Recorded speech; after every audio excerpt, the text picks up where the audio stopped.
So we had apologies. Could I also ask everyone to go on mute if you're not talking?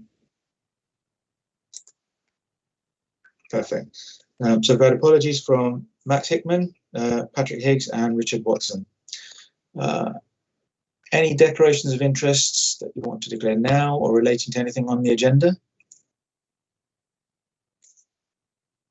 Okay. Can I then ask if everyone's happy with the minutes of the last meeting? I won't go through them page by page. Just let me know if you've got any concerns. I'll pause for a second to just give you a moment.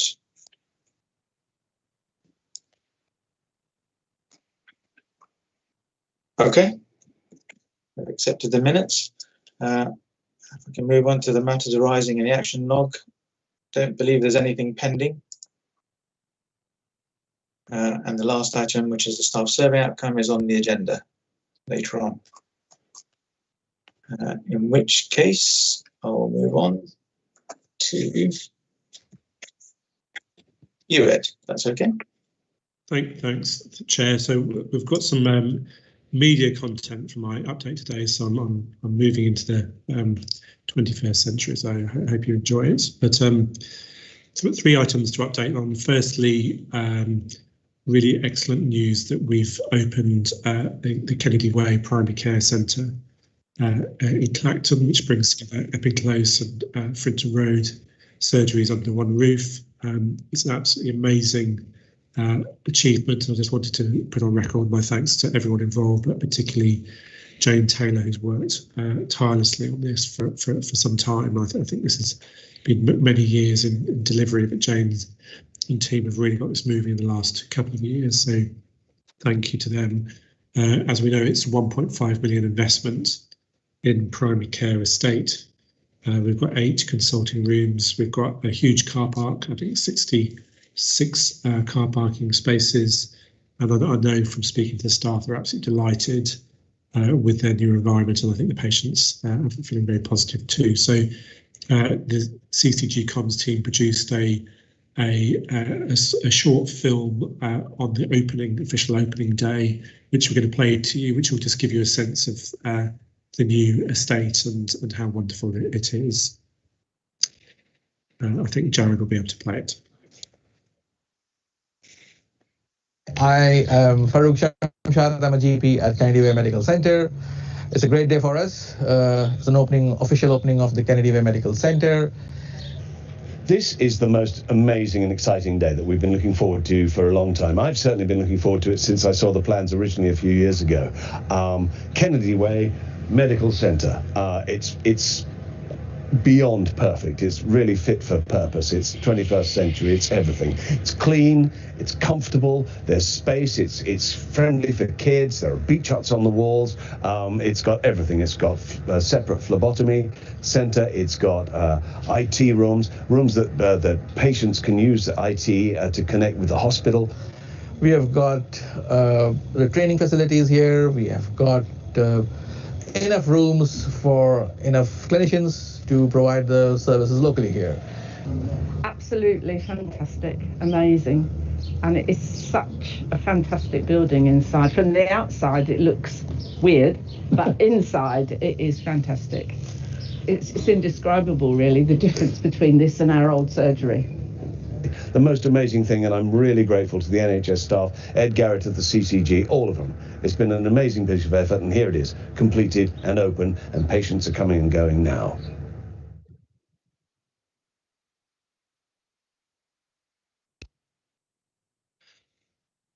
Thanks, Jared. Hope you all enjoyed that and got a flavour of the premises. There's a very large meeting room in there, so we could potentially maybe not hold a board meeting, but certainly could accommodate us in the future. The second thing I wanted to raise was around elective recovery, and we're one of 12 sites nationally to be given accelerator status, which means we're going to be supported to accelerate the recovery of our services quicker than many other areas of the country. The national planning requirement in May is that we're expected to do 75% of activity against a pre-pandemic baseline, and ESNEFT, they've achieved over 100% in terms of elective inpatient activity and day case activity. So some really impressive progress, and thank you to all the staff, everyone involved in recovering that activity so quickly. And we're all aware of the pressures the staff are under and issues around burnout, but the delivery and the productivity, I think, is amazing. And in view of the progress we made, Boris Johnson, our Prime Minister, visited Colchester Hospital on the 27th of May to look at the elective recovery work, and was publicly very complimentary about everything he saw on the BBC Online. So it's worth seeing his interview if you're interested. The final thing I wanted to touch upon is related to the recovery of the country, is the vaccination programme. We've now, through everyone's hard work, we've given 2 doses of the vaccine to 60% of the adult population in North East Essex. So we're significantly ahead of most areas of the country, and some weeks we've been at the top of the league table nationally. In terms of cohorts 1 to 9, which is kind of over 50s cohorts, we've given 2 jabs to 87% of our population in North East Essex. And I think the big challenge now is working through the younger cohorts, where, for whatever reason, that there's more of a challenge to get people booked in. So we're making really good progress, but we're having to think about how we engage people differently. As part of the strategy to keep the momentum and to keep people coming forward for their vaccine, Simon Morgan, who's on the call today, had the idea to produce a sea shanty to attract people locally in Suffolk and North East Essex to get the jab.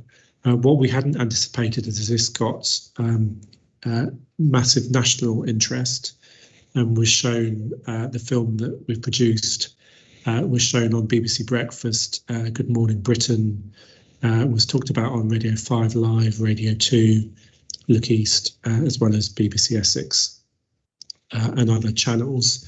The Sea Shanty group are from Brightlingsea, which is very apt. As we know, there's some very good people that live in Brightlingsea, and they've done a really fantastic job and were great ambassadors in the media when they were interviewed. So we thought, if we may not play the whole thing, but if you haven't seen it, it might be helpful for to have a look at it now. So if Jared could play the sea shanty, that would be great.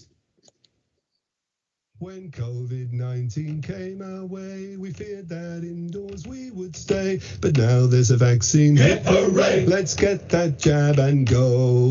Soon it will be your turn to make a booking and bear your arm. Keep the community safe from harm. Just get that jab and go. No shops, no gigs, no drinks at the pub. You couldn't give your gran a hug. But now there's a way to vax that bug, so get that jab and go. Soon it will be your turn to make a booking and bear your arm. Keep the community safe from harm. Just get that jab and go. Get online, see what we say, snevaccine.org.uk. Why not take a look today, then get that jab and go. Soon it will be your turn to make a booking and bear your arm. Keep the community safe from harm. Just get that jab and go. Now life's returning, we can't wait to see our mates and celebrate. But when you're meeting, it's still great to wear that mask and go. Soon it will be your turn to make a booking and bear your arm. Keep the community safe from harm. Just get that jab and go. The volunteers are fantastic. The queues are short and it's really slick. You won't feel a thing and you'll be out quick, so get that jab and go. Soon it will be your turn to make a booking and bear your arm. Keep the community safe from harm. Just get that jab and go. From Colchester to the Suffolk coast, let's raise a glass and give a toast to the vaccine crew who've done the most to give that jab and go. Soon it will be your turn to make a booking and bear your arm. Keep the community safe from harm. Just get that jab and go. Soon it will be your turn to make a booking and bear your arm. Keep the community safe from harm. Just get that jab and go. Just get that jab and go. Just get that jab and go.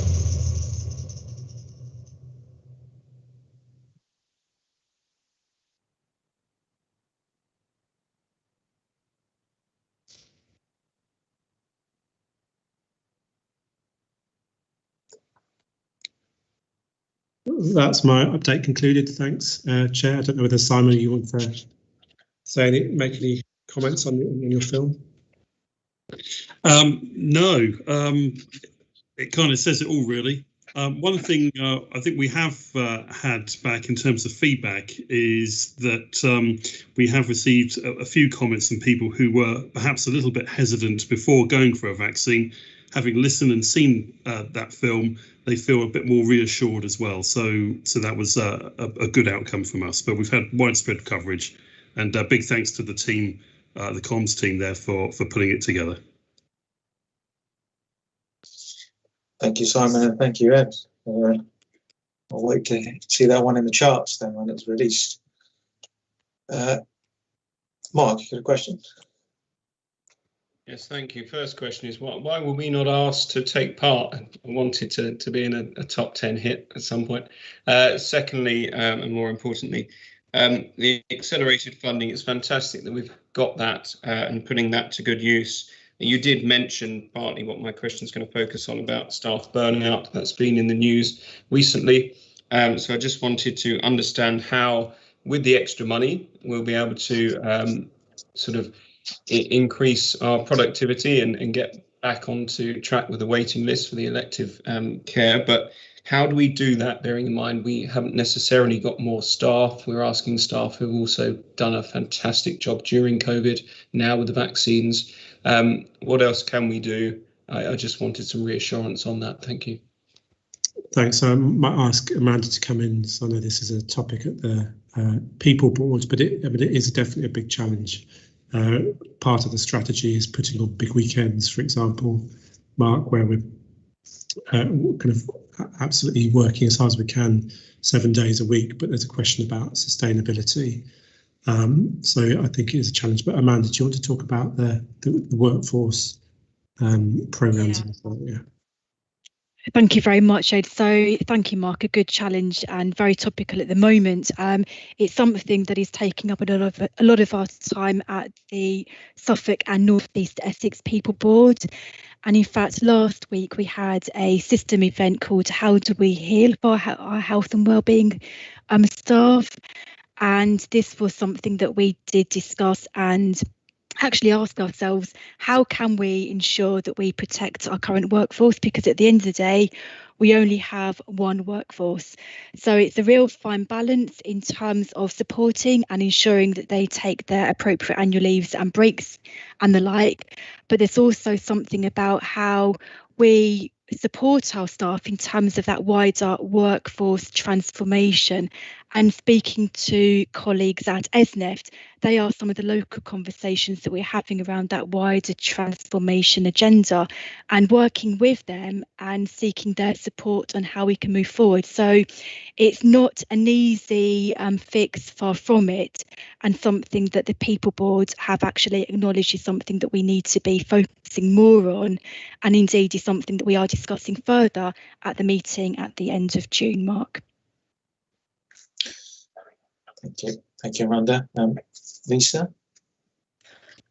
Just to add to that, something that the directors of nursing across the integrated care system, we've been talking about this obviously a lot with the nursing and non-medical workforce, and There is a feeling for some staff, and there'll be different things needed for different staff members. But for some staff, actually, the recovery, the focus back onto business as usual, and recovering some of their the work that has been paused through COVID, actually supports them to move on as well. So some people will need, as Amanda said, they'll need different things, but for some of our staff, getting back to a more normal way of working is part of the recovery as well for staff.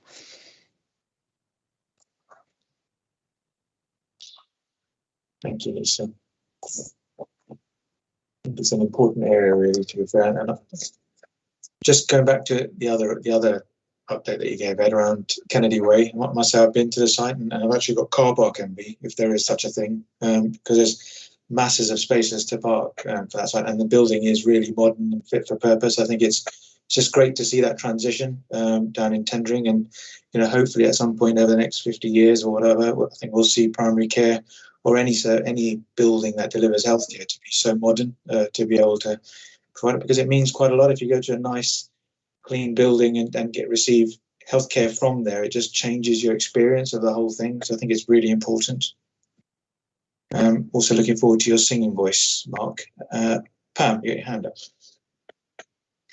Yeah, I think it's also worth mentioning, because the car park gets a lot of mention, but there's a community asset within the centre of the car park, which is really important. So it's where the collaboration between primary care, NHS property services and our voluntary sector community groups are really coming together. So there's a mindfulness garden.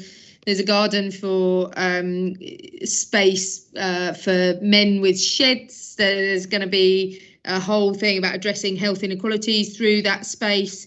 There's also going to be a space for social prescribers to do interventions, etc., etc. So I know we fix on the car park because it's one of the mainstays of any NHS meeting usually, is how much car parking space is there. But there is a real jewel in the centre of that, and I don't want that to be missed either.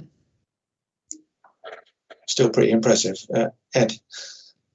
Yeah, just on the inequalities point, one of the things that they designed into the building was, I think they've got 2 digital suites where people that haven't necessarily got a computer or a PC at home are able to come in and do a virtual consultation with a consultant in Colchester Hospital from the practice, which is a really modern way of providing care. And I know it's something that Farouk and team are keen to see put in place, and I think that's going to be great.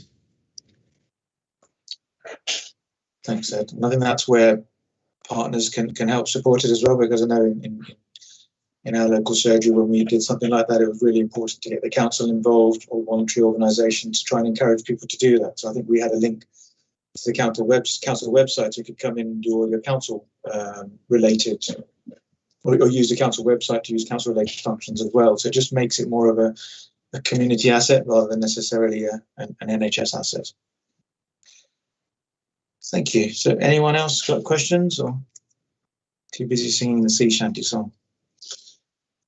All right, perfect. Thank you, Ed. So Myrna, are you able to give us your HFC updates, please? I couldn't unmute. I have got an echo here, I don't know why, but I have. I'd like to put the report in as read. Obviously, at the moment, we're having, they and I are having meetings with Tracy, helping to settle in and, sort of agreeing ways in which we're going to work going forward.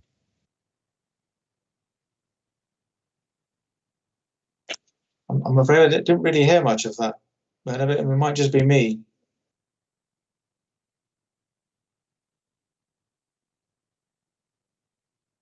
Are you frozen?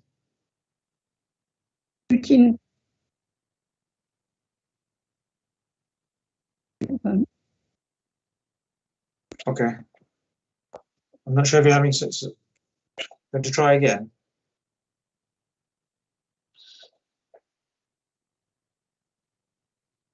Right, can you hear me? Yeah. Can you hear me now? Yes. Yes, as I say, we're just getting used to working with a new officer, and hopefully with the meetings that we've had, we're going to settle in as well. And I think it looks like we're going to have to do a few things different, but we'll have to sort of play it and see how we get on, and hopefully everything will be fine. I'm always an optimist. Well, the pessimist position is not a nice one to be in, so welcome to. Let's try and embrace optimism. So that sounds encouraging. Thanks, Mona. Are you open to questions if anybody's got any? Take that as a yes. Has anybody got questions for? Okay. Well, thank you, Mona. I'm going to move on then to items for approval. So, Jane? Yes, thank you, Chair. So then the next paper we're on concerns the plans for the CCG and for the wider integrated care system for the first 6 months of the financial year. That's, I was going to say just started, but it's actually we're a couple of months in now. So a 6-month plan. We're really talking about it when we're quite well into it. But anyway, that's where we are. So as you'll have seen in the paper, we received our financial allocations and planning guidance quite late in the old financial year, towards the end of March, and we've been going through an exercise across the CCGs and with our partners in providers and across the ICS to pull together various different plans for our activity, our workforce, and ultimately our budget, which we need to approve formally today as a governing body. So I'll come to that last. I'll save the best till last. But if I take you through the other bits of the paper, and I will be bringing, just warning other colleagues that I will be bringing them in to talk about activity and workforce in as we get to those parts. But effectively, as it says in the paper in 1.5, what we've submitted is a range of different documents, an overall narrative that sets the scene on how we're going to deliver the requirements of the long-term plan and to bring ourselves out of that kind of COVID period into more of that recovery period. So in line with that, we also submit some very technical documents. One of those is an activity and performance plan that's included in Appendix A, a workforce plan in Appendix B. We've done a very detailed resilience, so that's really about our emergency planning, what we would normally think of as kind of winter plan, but this is now all year round and our response to that. We've done some detailed financial planning as well as a cancer plan, and the one bit that is for the full year is the mental health investment plan. So in terms of the narrative, I'm not going to go into a lot of details for that. A draft version was submitted. We've received back some commentary from NHS England, which we've worked on in terms of our submission. And Richard Watson, who wrote this section, basically has outlined that we will bring that back to the governing body in its final version, because it actually tells quite a good story. It's quite an interesting document for the governing body to see about how we're going to deliver all the various different targets. So there's some commentary in the paper about the process and the main features of that, but I'm not going to go into a lot of detail on that today. So that was the first part. The second part is our activity and performance plan. And John, I'm just going to hand over to you just for a couple of highlights about the activity plan. You might want to talk about the target levels, which Ed alluded to earlier. Yep, so a bit of a change in emphasis from the phase 3 planning that we did before. We're now looking to the value of the work done rather than the actual numbers of activity. So it's mainly the outpatient areas, day case areas, and the elective inpatients. As you see, we have a trajectory there, which is 70% rising by 5% to 85% from Q2 onwards. That's the minimum requirement, but we have a higher ambition because of the accelerator that we've been successful in gaining. So we are looking to get to, by the end of July, hitting 100% of the 1920 values, which, given all the constraints in the system and the ways of working that have had to be adopted, is really quite a very strong achievement, and it is not being achieved really anywhere in the country at the moment, I don't think. So that's kind of where we're moving to. Lots of plans in place to achieve that. As Ed's alluded to, we're sort of about 95% on outpatients at the moment and around 110% on inpatients and day cases. So it's going well. Just need to keep it going and keep an eye on the workforce risks, etc., that people have raised. So I think that probably summarises it. That's great, thank you, John. So I will pause at the end for any questions, but are there any immediate ones on the sort of activity plans or the performance levels that John's just spoken about, Appendix A? No, if not, I'll move on to Appendix B, which is the workforce plan. So hopefully people read it in the paper, but just to remind people that that what we are doing is we're pulling together a system plan. So we are looking specifically at North East Essex CCG and the North East Essex Alliance, but we're also covering the whole of the integrated care system. So the workforce plan does pull together the elements from across our partner organisations, but I'll hand over to Amanda to give you the highlights. Brilliant. Thank you very much, Jane. So as Jane said, our approach to workforce planning is as a system and is being directed through our Suffolk North East Essex People Board, but that then has a clear link into our North East Essex Workforce Alliance Group and vice versa, and that's a key component of our approach. But in terms of the high-level summary, we have basically packaged up our workforce delivery into some discrete areas of work. There is a work programme on retention, including the wider health and wellbeing agenda, and there's also a key part looking at our future supply. So we're doing great work on the growing our workforce through apprenticeships, the health and care academies, and we are also linking all of that work into the anchor organisation work, which is fed into the Alliance. So it's very much a system approach to all things workforce, but we are linking in right and proper to the Workforce Alliance within North East Essex. Thank you, Jane. Thank you. I can't see any immediate hands up, so I'll assume that people have, if you have got workforce questions, that you'll bring them up later. Oh, sorry. Well, we've got various different questions. Shall I take those, Hassan? Is that okay? I'll lead people through them. Yeah, whatever. Let's. Mark, you have a question? Sorry, as Jane was talking, she sort of said, "Oh, bring them up now or later." So I jumped in quickly, probably the same as Jerry. So I don't mind whether to wait, but it was on a bit of what Amanda just said. It was linking to my initial question to Ed, actually, about the accelerated funding. I know that won't be spent on pay rises, but would it be spent, could it be spent on putting money into the workforce academies, or is it just literally to give the workforce that is needed to work at weekends, etc., as Ed's answer initially outlaid? But are we going to get any further funding because of the sustainability into our workforce academies, where we grow our own staff, bearing in mind we're overworking our current lot? Thank you. Yeah. Shall I answer that?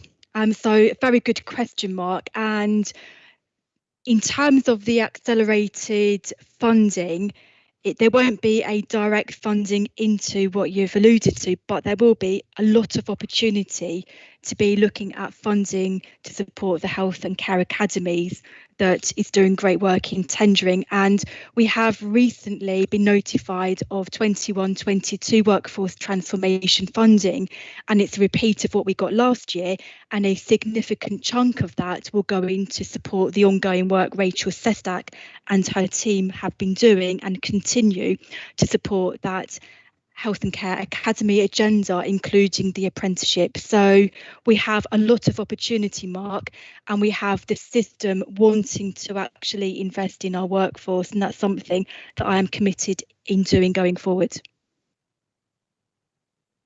Thanks, Amanda.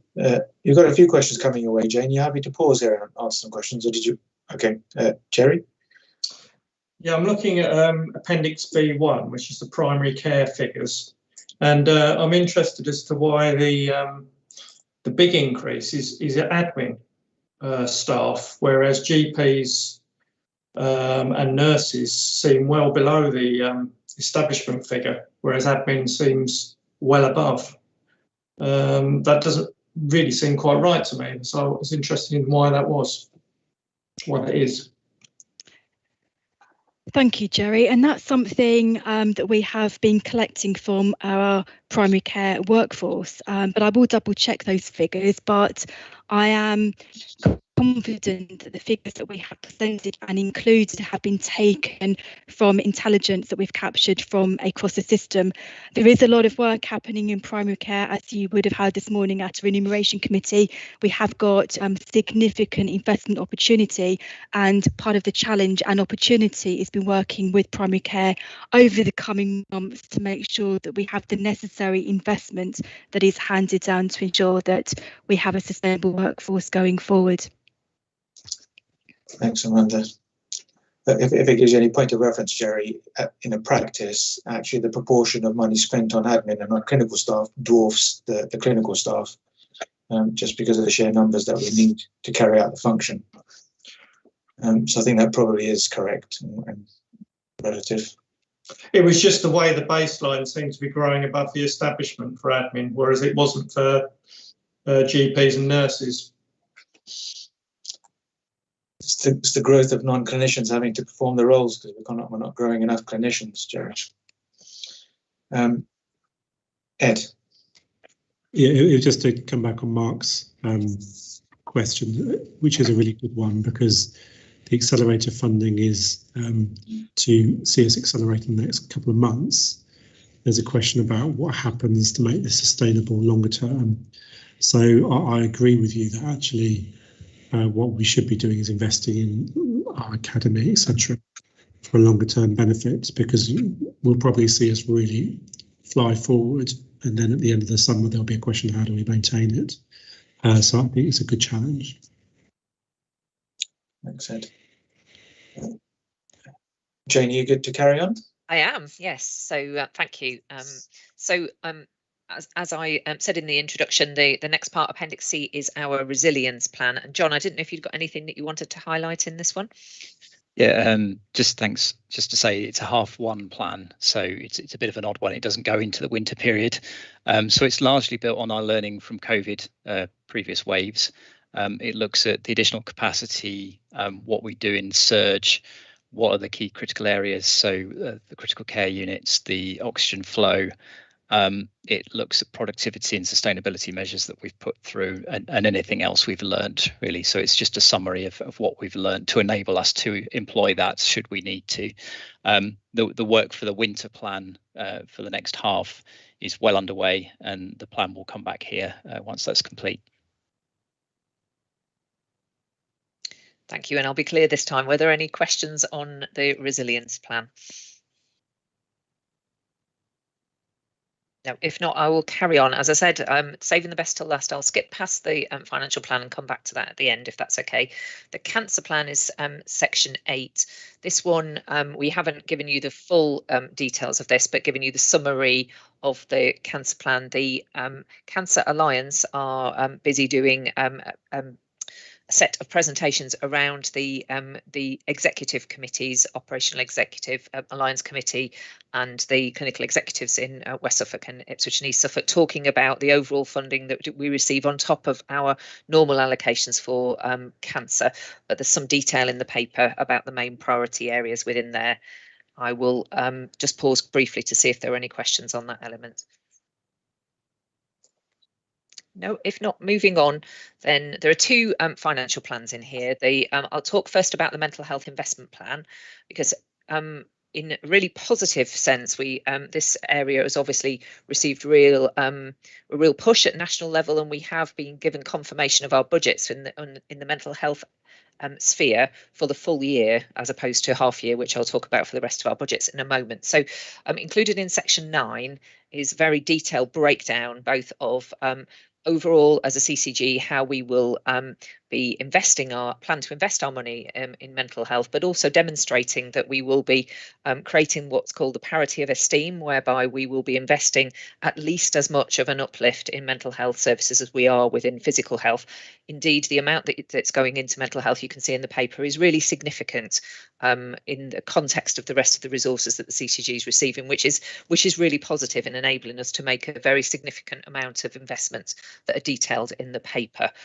What we've done is we've given you a kind of overall breakdown, and you can see how that splits out by category. But then in the table 3, shown the various different investments which we're planning to make, majority of which with our mental health partner, but also in the wider alliance context.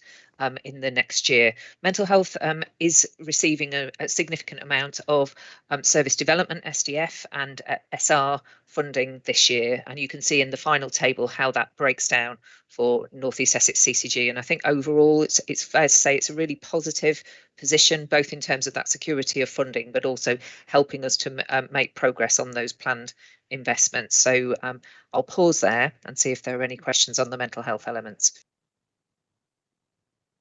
Have we got any questions?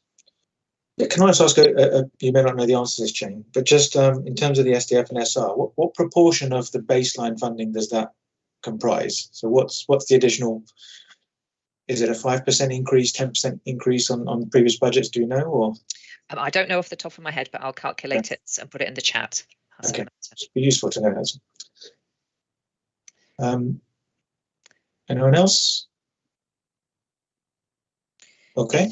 If not, thank you, and thank you ever so much for your patience on this being quite a long paper. The final item is around the general funding that we've received as a CCG. So that's that kind of the half of the mental health funding and the rest of the allocations. The paper is quite long, and we did take the Finance and Performance Committee through it a couple of weeks ago. But in essence, what we're doing is we're setting out the overall context for the financial plan that runs across the whole of the integrated care system. So for the 3 CCGs and the partner providers that fit within our control total, and then it moves into the CCG area. But I'll just pick out a few elements from that first part.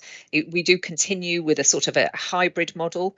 In the first part of last year, everything was funded on a whatever the NHS needed, sort of centrally reimbursed situation. That changed in the second half of the year with the CCG receiving an allocation, but our hands being slightly tied by the fact that the payments to our major providers, ESNEFT and EPUT, in our situation in North East Essex CCG, were centrally calculated, and we have little discretion over those. As we've moved into this first half of the new financial year, that continues. So we have been given an allocation as a CCG, but much of the money has already been centrally calculated and determined. So it leaves us very little wriggle room. And as we took the Finance and Performance Committee through, the uplifts that we've received on the rest of the budget are quite tight.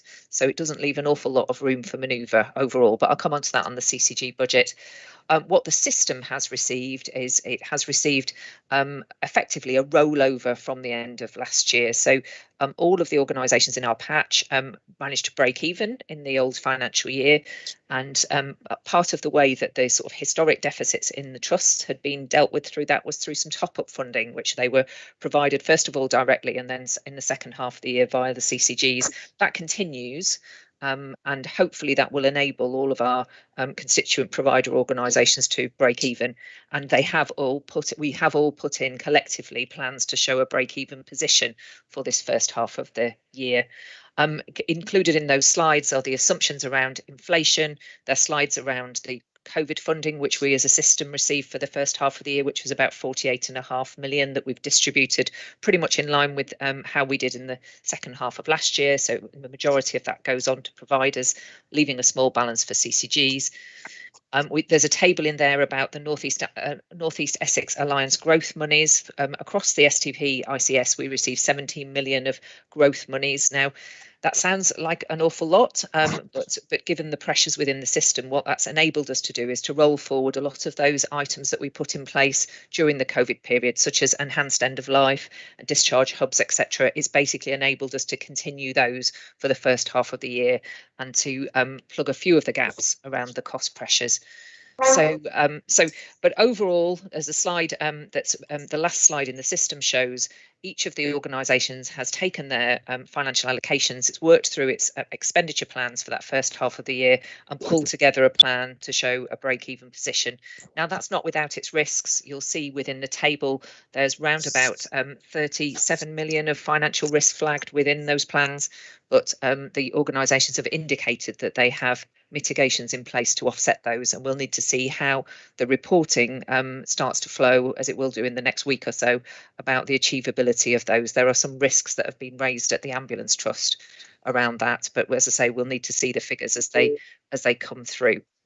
The final thing really to point out, as John and Ed have spoken about earlier around the elective recovery fund, we are an accelerator site, so it means that we're trying to go faster, but all areas are encouraged to recover elective activity, and for areas that perform over an agreed baseline, there's additional money, a bit like the old payment by results, that's achievable for that additional activity. When we put the plan together, we were anticipating around 8.5 million of elective recovery funding, mainly at ESNEFT, provider for on behalf of the whole patch.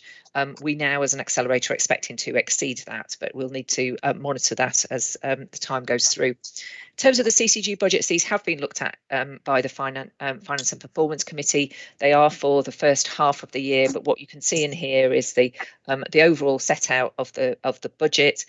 One thing that I do need to point out is that we've not been able to find sufficient funding within the allocation to re-establish a contingency budget, which we would have really wished to do so for the first half of the year. This is in line with all the CCGs in our region. We weren't given any additional funding to establish a contingency, so it's not that surprising, but it's just something that the board needs to be aware of. We've set out in the paper the risks, mitigations and efficiencies within the budget, and Jenny's included a really helpful slide on the business rules and planning expectations to show that overall that we are planning to achieve the mental health investment standard. We've not been able to reinstate a contingency for the reasons that I just stated, but we've applied the blocks and uplifts as given to us by a CCG, all the national uplifts, and that we plan to break even and to achieve within our running cost ceiling. So the final very busy slide sets out the detail of all those budgets, and in terms of next steps, it's we're really asking the governing body to approve the plan and the budgets for the first half of the year, and to delegate to the Finance and Performance Committee any further changes that come along if there are hopefully additional allocations or further changes. So that's the finance paper, Chair, and apologies that we've got a lot to do there, but if I draw us back to the overall recommendations, it is to approve the budgets, but alongside those draft plans that we've been through for the other areas, and apologies for the length. Thanks, Jane. Can I just ask, it says F&P is cited on this. Can I just invite you, Martin, if you've got any questions or sorry, comments to make? Yeah, really just some comments, really. I mean, we've been through it at some length at F&P. I mean, it's been a strange year looking back with COVID. The whole financial way in which we've been managed has been quite strange and different from other years because of the way that the funding has been dealt with. But I think going back, and at the risk of sounding like a broken record, I mean, we've talked about a lot of the projects we've done. I think we are seen as an organisation that really manages its money well, and off the back of that, we've received lots of different allocations in the past on the basis of our very good standards of financial management. And I think it's very important that, you know, we continue to be seen that way, because we do attract other monies which allow us to do other projects. And, you know, the accelerator, I'm sure, there's no surprise really that we were one of the organisations chosen, because the way in which we've shown we can manage our funding. So I think going forward, I think the one worry for me perhaps is this lack of a contingency. Never feels quite comfortable if you don't have that little bit of a headroom or a little bit of a safety cushion. So I think it's going to be important as we go forward to look at the budgets, see how things, and if there are any problems, that we identify them early and deal with them. But I mean, historically, we've always done that very well as a board. I've always been really impressed with the way that when we do recognise we've got a problem, we jump on it straight away. So that would be my only comment going forward, is that, you know, we do perhaps need to really watch those budgets if we want to carry on the way we are. Thanks, Martin. Downwards. Mark. Thank you, Hassan, and thank you, Jane. I mean, I commend the staff on the front line, but we need to commend Jane and Jenny and your team for everything you've done, managing the different funds that have come in and helping this organisation and the resources flow to where it's needed. So thank you. It really does take quite an effort, and that insecurity, I think, is created. One, I'll back up what Martin says, and of course your caution about not having that contingency is a worry. But on a second point about those insecurities, you talked about 17 million extra allocation. And as a good accountant, you said how that also helps to offset a few cost pressures. I suppose my worry is, again, the sustainability. If we're not getting enough in for the core revenue budget, that those cost pressures you identify are being supported by an extra allocation, which is kind of a one-off. Will we get more of that, or are there areas that are going to have further pressures next year or in the second half of the year? So just my concern there, really. So thanks for all your efforts, but concerned about some of those insecure parts of the budget. Thanks, Mark. Did you want to come back on that? Yeah, Jane. Yeah, thank you. So yes, I mean, I share your concerns, Mark, to be honest, because we don't yet know what the second half of the year is going to look like, and it causes worry for me when it's not been announced yet. We know that discussions are ongoing. What we do know about the second half of the year, and I think I mentioned it in the paper, I probably didn't highlight it enough in the discussion, is whilst we've got some small efficiency targets in the first half of the year, we know, well, we've had very strong signals through regional sources that those are likely to ramp up in the second half of the year, and that efficiencies are more likely to return to a more normal level. So I think there's concern about that we've got cost pressures that we are having to fund out of growth monies at the moment, but also that in the second half of the year that there might be additional pressures coming along around efficiencies. So what we are doing as a CCG and also across the ICS is really starting to dig out the work that we'd already started prior to COVID around system efficiencies, looking at ways that we can start to do things differently in order to to sort of gently start again with those. We obviously don't want to push teams too hard while they're still dealing with all the elective recovery and the COVID response, etc. But really starting to get back into that business as usual. And as Martin says, all those areas that we really need to keep a really good eye on, both in terms of ongoing spend, but also in terms of where there are efficiencies available. So I'll feel a bit more content once we know what the resources are for the second half of the year and we've actually worked those through. Thanks, Jane. Don't see any other questions, so can I take the recommendations en masse and see if everyone is happy with en masse? Perfect. Okay. Thank you, Jane. And I echo Mark's thanks to everyone actually involved. And from that to more papers about money. It is. This one, next one, hopefully is a short one. We're about to come on to a paper around the overall constitution, but prior to that, we just wanted to bring the last little piece that makes up the constitution, which is a review that we've undertaken of the I can never quite remember the name of it, the limits of financial and other authority. It's really the detail of the scheme of delegation. We had quite an old document in North East Essex CCG, which was very lengthy. All we've done is just really done a tidy up and tried to just pull out the key elements of that. There are no changes proposed to the financial limits. It's just a tidying up and updating exercise. So it went to the audit committee on Monday. Sorry, was that only yesterday? Who were happy to recommend. Sorry, I'm talking on behalf of the audit committee. The audit committee chair is here, but we discussed it and we were happy to recommend it. Thank you, Jane. Anybody got questions? Jerry, can you give us some reassurance that you did sign it off? Yes, that's correct, Hassan. Okay.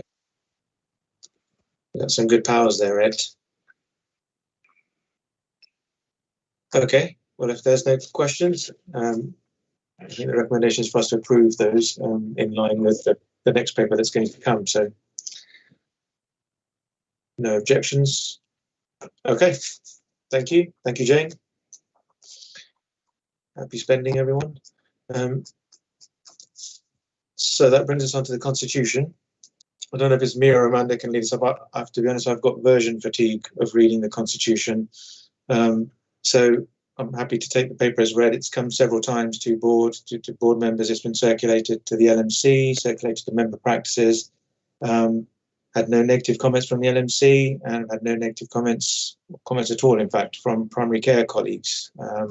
So with that in mind, we're asking the governing body to approve the Constitution as agreed by member practices through no comments. questions welcome. I'll do my best to try to answer them with a bit of help from Amanda if needed.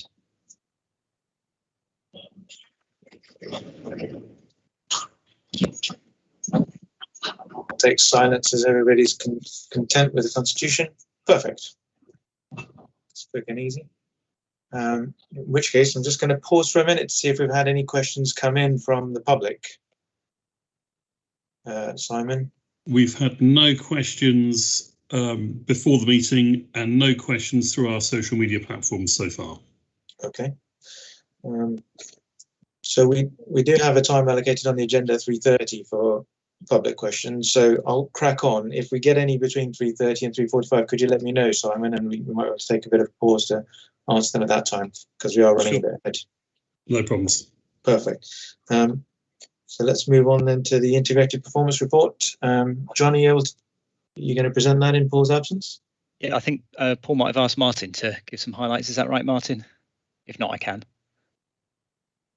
Look surprised, Martin. Maybe not. Yeah. Yeah, thanks for that. Performance, yes. I mean, obviously the main challenge at the moment is elective recovery. So everything we're dealing with at the moment really revolves around that. And that's what we're looking at. And I think you've covered, actually, Ed, in his overall description of what was going on, covered it, the fact that we are ramping up. I spoke to a consultant from ESNEFT only a couple of days ago, and he said that things are absolutely manic in the hospital at the moment on both sides, at Ipswich and Colchester, with everybody pulling together to try to do their very best. They're already up to 100% of the activity pre-COVID. So hopefully we'll start to see that filtering through. Obviously, the figures you see in the performance report in front of you, there's quite considerable amount of latency within those figures because they go back to sort of March, April. So, you can't take too much from those figures. The situation is considerably better. But that's about it really at the moment. I mean, take the paper as read and it's all in there, but things are looking a lot better with recovery, but obviously elective recovery is the biggest challenge we have, and there's all sorts of issues associated with that. When you drill down into some of the detail, certain areas, certain specializations are performing better than others. And we spoke earlier about trauma and orthopedics, and Shane mentioned that the backlog there is particularly high, but obviously we're doing things about that. And we heard all about that earlier at the private board. And there's certain other areas, but generally speaking, it's looking fairly good. I asked Paul to update me early this morning, and basically he told me what we've heard so far. So hopefully, fingers crossed, with the extra money coming in and the hard work of all of the clinicians across the board, things are starting to look a little bit better. Thank you, Martin. Did you want to add anything, John? Yeah, just in terms of that, the delay in the data. So I think on the report it says that we were at 4,000 patients over a year. On the unvalidated data, we're looking at more like 2,400. So that's come down quite quickly, and we continue to make big dents in that. As Martin's alluded to, there are some difficult specialties in there. Orthopedics, general surgery are the two that really stand out as being difficult to reach, and there are subspecialties within those, and that's where it gets really difficult. In terms of diagnostics, certainly the imaging is improving fast. Endoscopy slightly slower, but it's fairly stable. So more work to do around the endoscopy side of things. Cancer demand is coming back again fast. We're seeing above average demand. That may well be a backlog of demand. It may be something else, which does make it difficult. So we are seeing the waiting list grow for cancer at the moment, but we are seeing the waiting time come down. So we're seeing the kind of inverse thing going on where the waiting list is getting bigger, but the waiting time is shrinking. And we are still on for an end of September recovery of the 62-day wait. So there's positives there. And lastly, on the emergency department, again, demand is coming back as you'd expect. It's likely that new standards will be adopted, moving away from the single 4-hour standard to much more of a balanced scorecard approach, which I think is widely welcomed, really, is to give a much better picture of what's happening in the non-elective side. So that's just the latest, really. Thanks, John. Ed, you got your hand up? Yeah, it was just on the non-elective piece. The emergency department at Colchester is currently the best performing in the east of England, which is really good. So we saw a dip in performance, but the performance is coming back despite the serious demand that John described. So I think that's a great tribute to the Alliance, actually, because it's been an area of urgent emergency care has been a real area of focus for some time. And I think plans that have been put in place by the Alliance have been sustainable, which is great. Thanks, Ed. Any questions? Can I ask a technical question of you, John, if that's all right? Just for example, on the East Ambulance page, just to pick on one area, when it says category 1 to 7, it looks like it's supposed to be 7 minutes, and they've done it in less than 7 minutes, but it says consistently failed.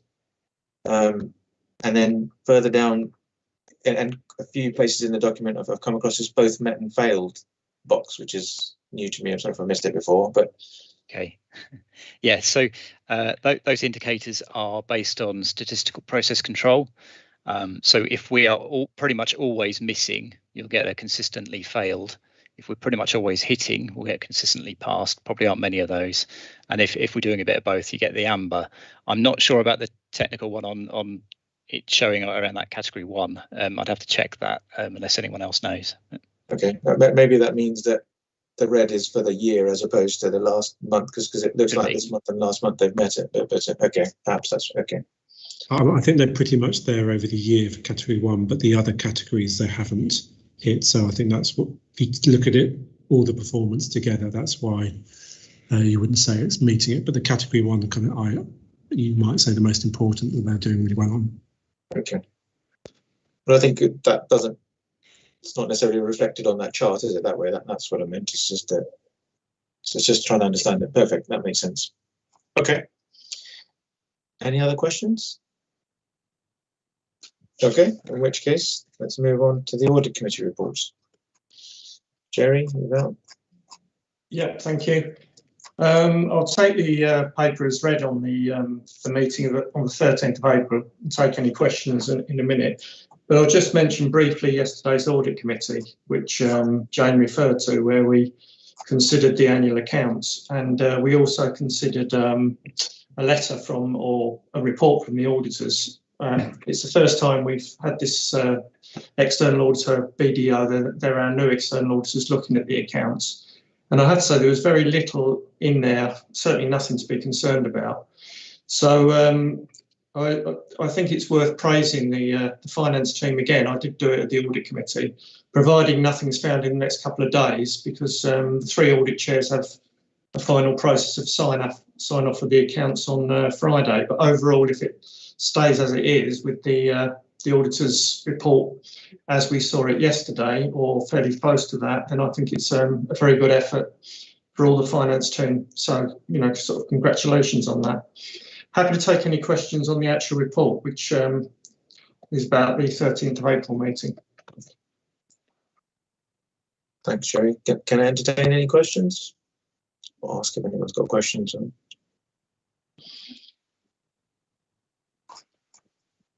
Okay, perfect. In which case, thanks, Jerry, and thank you to the other chairs. REMCOM reports. Amanda.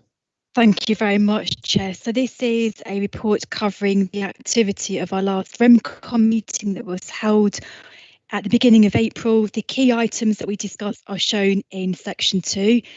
I won't go through the list, but very happy to take any questions on that. But I invite Martin and indeed Jerry to add. Is there anything that you would wish to add to the REMCOM report as presented? No? Thank you, Martin. Thank you, Jerry. But happy to take any questions, Chair. Thanks, Amanda. Interesting to note the number of new starters. It's an interesting environment to come into, a new role, really, isn't it? Completely different role to what it was a year ago. Indeed, and that's presented quite a few challenges in a good way around how we are applying our induction. Thanks, Amanda. Ed. Yeah, it's just as an aside on your point, Hassan. So Paul Jabara, who's leading the recovery effort for our system. Many of us have never met him face to face. He's worked virtually almost for a year. It's really quite difficult coming into any role, but not being able to meet people face to face is really tough. It's amazing, isn't it? It's you can't underestimate how roles have changed and how those working dynamics have changed in terms of how teams function anyway. But coming in as a lead of or managing a group of people, having never met them and not actually meeting them, that's not an easy challenge, not one that I would relish anyway. So hats off to anyone who's doing that. But of course, hopefully at some point in the future it'll change. Hopefully. Hopefully, fingers crossed. Right. Any questions about the REMCON paper? Okay, in which case we'll move on to you, Pam, about Pam G, Primary Care Commissioning Report. Yeah, thank you, Mr. Chairman. So, as people know, the Primary Care Commissioning Committee also meets in public subcommittee of the board to discharge the functions delegated to us by NHS England for the management of primary care. So, the notable inclusions within the last meeting were around, we had a deep dive around the end of life services that have been supporting primary care via the hospice, those that we enhanced during COVID, but also are sustaining through some of the funds that Jane mentioned earlier in the meeting, so that we can continue the good work and the leadership within primary care around end of life. We've had an incredible uptake around My Care record, so the wishes of our patients to express their place of death, preferred place of death, and a much broader system buy-in to the visibility of that. And using it along with the ambulance service, all sorts of others, agencies, rather than just GP and hospital, which has made a significant difference to the amount of people that are dying in their preferred place of death. Also, obviously, during COVID, with people being unable to visit hospitals, the end of life experience was really, incredibly important. And it encouraged people to consider that death at home or in an alternative setting. And the hospice have been fantastic in supporting primary care and making sure that as many of those deaths could be good quality deaths. And that was presented to us. So our thanks go to Karen Chumley and team and all the PCN end of life leads that did that work and continue to do so. We also discussed the merits around the pharmacy consultation service, so nationally prescribed service to enable GPs to triage to pharmacists for minor illness, and that hopefully to take some workload off of our practices with minor illness that doesn't require GP support.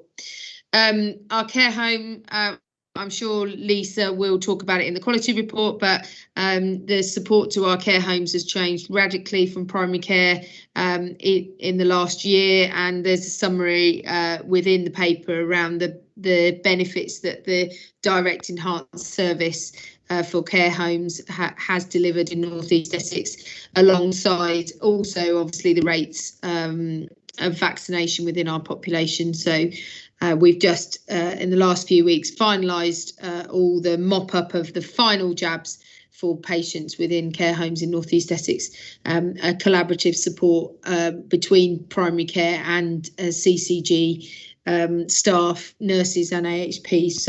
So a really good position to go forward with for our vulnerable residents.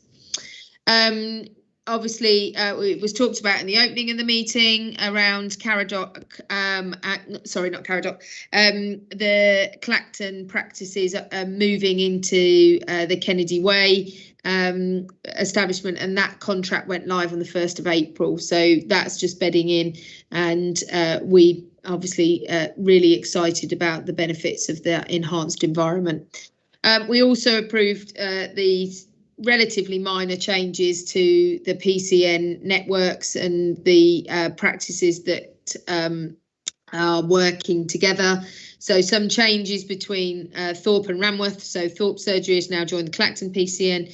The two Harwich and surrounding area practices of Franks Road and Harewood continue not to be part of the PCN DES, but work in collaboration now with Clacton PCN as opposed to tendering PCN, and the occult practices remain as 3 PCNs.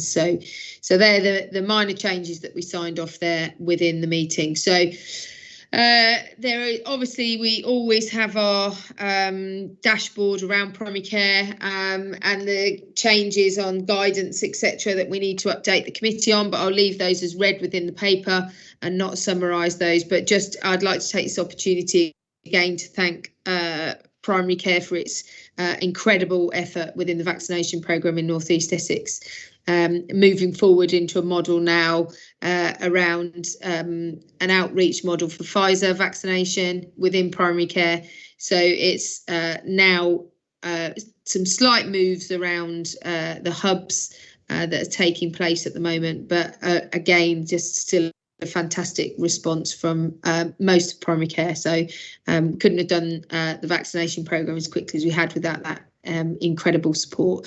Tendering, obviously, at one point in time was the highest vaccinated adult population in the country, which, given all the challenges around that population and the provincial nature of the peninsula out there, that was an incredible credit to primary care. So well done, and Colchester was not far behind. So a huge amount of over 80s in that setting, so it makes it even a bigger achievement. So thanks very much. I'm happy to take any questions. Thanks, Pam. Any questions? Can I ask you a technical question? Yep. So in the matters arising, there was an issue with list closures last time, and we had 4 list closures. And in the action said that there's a plan going forward. Yeah. But in the paper, it says there's 5 list closures. So that means have we got another surgery that's closed their list, or is it just a typo? I think it's a typo. I haven't heard of another one that's closed, but I'll validate that and put it in the chat. All right, thanks. Jerry. Yeah, the new formation of PCNs with Caradoc moving with Ramworth and Clacton. Will that affect any possible new development of a surgery in the Frinton / Walton area, Pam, which we have talked about in the past? No, I mean, one thing that having a new surgery in Clacton has done is made everybody want a new surgery. So there's quite a lot of movement around replacing the old estate, and Amanda will attest to the fact that our assets are quite heavily sweated, particularly in the tendering area. So got very small properties in most cases with high footfall. So the estate strategy around tendering, we have a plan around Clacton Hospital, around a new development within North Clacton, North Road, and also obviously we have the plans to look at the Frinton provision as well. Now, there hasn't actually been a change in the PCN. Caradoc was always working with Ramworth. The change is that Thorpe is no longer within that PCN, so it doesn't change the arrangements at all. In answer to your question.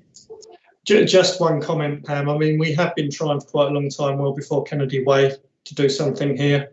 So yeah. We're not doing it just because of Kennedy Way. I mean, Myrna will probably know that better than me, but there's some dusty old files in the town council offices that going back years, probably even before Myrna's time. Yeah, so as we talked about, Jerry, there's a feasibility study going on at the moment, and we're working through that to see what options that we can have for the Caradoc site. Oh, lovely. Thank you very much. Thank you both. Ed? Just on vaccination, question for Pam, but others may have a view, is I was reading about the move to vaccinate sort of 12 to 15-year-olds in the near future? And what are your thoughts around how we might approach that?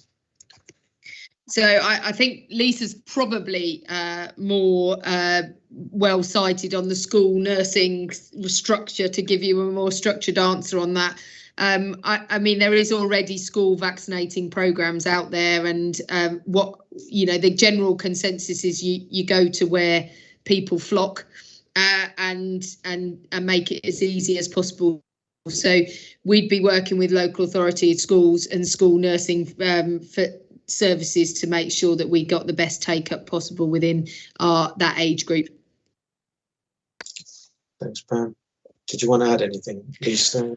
Well, just I completely agree with Pam. You have to go where the young people are, but the workforce will require some additional support as the primary care workforce needed for the vaccination programme. So we will need to look at how we can support school nursing to either deliver the vaccination programme and pause other activity, or to support them to do the vaccinations. Thanks, Lisa. But because there's technical challenges to administering the Pfizer vaccine in any age range, and although I agree schools are probably best placed to do it, I think action is required for what is probably a once-a-year occurrence. Probably isn't feasible for all school buildings, but fortunately that's not my challenge. Frida. It could be my challenge, though. That's what I'm worried about, because I've had so many fainters in the younger age group. I mean, they are a bunch of fairly lacking resilience, I would say. I mean, honestly, every week we have at least 2 fainters. I dread to think what the 12 to 15-year-olds would be like, and I really wouldn't want to be around to vaccinate them. But I agree with the comment that I don't think the school nurses are equipped, certainly with Pfizer and the SOP, etc., surrounding it. So it would have to be really well thought out. But good luck to anyone who wants to do that age group. Can you leave me out of that one, please, Pam? So Frida just volunteered herself to be lead for that. Thanks, Frida. But I think it poses a challenge, doesn't it? So without knowing that is a challenge for us to get back to normality doesn't negate the fact that it's a massive undertaking and a challenge, and I'm hoping that NHS England will involve us in that conversation rather than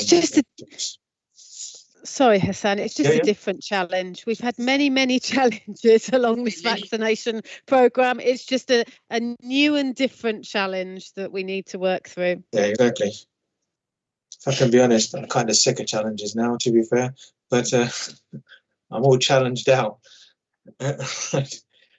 Any other questions about the primary care commissioning report? No. Perfect, thank you. So let's move on to the quality report. What challenges have you got for us in your report, Lisa? Well, I've got so many challenges, but I'm sure you've read all about my challenges in the report, so I won't go through them all. And I'll start, and Pam, who chairs the meeting, may well want to add anything that I forget. But so, as always, the Quality Committee in North East Essex, which is an incredibly well-functioning group, received 13 reports in addition to the dashboards across integrated, elective, urgent care. So I won't go through all the reports. We had very good discussions on, I think, in all areas, but there were 3 areas that we had a particular focus on. So we reviewed the NHS staff survey for all providers, a highlight report that the team had done. Not trying to usurp what the People Board does, but just to triangulate staff experience with patient experience, and patient safety is always really important. And we had a particular discussion around the EEAST staff survey and the results from EEAST, that this survey was recorded last year. So we do know that EEAST have had some significant national and regional and local support to help the organisation really address some of the issues in the well-led domain from the CQC report. So I had a good discussion around that, and we are now, I've been working with Juliet Beale, the Director of Nursing, and Steve Mason from national team, NHSCI, who is the lead on culture change, working with EEAST to develop a programme of visits to stations across the east of England, ambulance stations across the east of England, that will be testing the well-led and patient safety domain. So we are going to be doing that synchronised across 6 ICSs in the last 2 weeks of June. So we'll be able to report back our overarching findings to the Quality Committee. We received a report on the liberty protection safeguards, and just an update as to where we are with that. As you will know, this is the process that is going to replace the current deprivation of liberty safeguards. It was meant to be implemented, but COVID got in the way. It was meant to be implemented in 2020, and we're now looking at implementing in 2022. And we're awaiting the code of practice before we can really put in the processes that we need to be able to ensure compliance for us, for CHC patients, but also for the ICS to oversee and monitor all our providers' LPS processes. So within North East Essex, we are working with the other Essex CCGs, because it's really important that we have an Essex system approach. People will move in between CCG areas, and we don't want to have to apply different safeguards because people are living within different CCG areas. So we really want to have an Essex solution to that. And the third area that I would just highlight to you was around the maternity services at ESNEFT. There's been 2 CQC unannounced visits to the ESNEFT site. We haven't seen the final report yet, so we're just waiting for that. But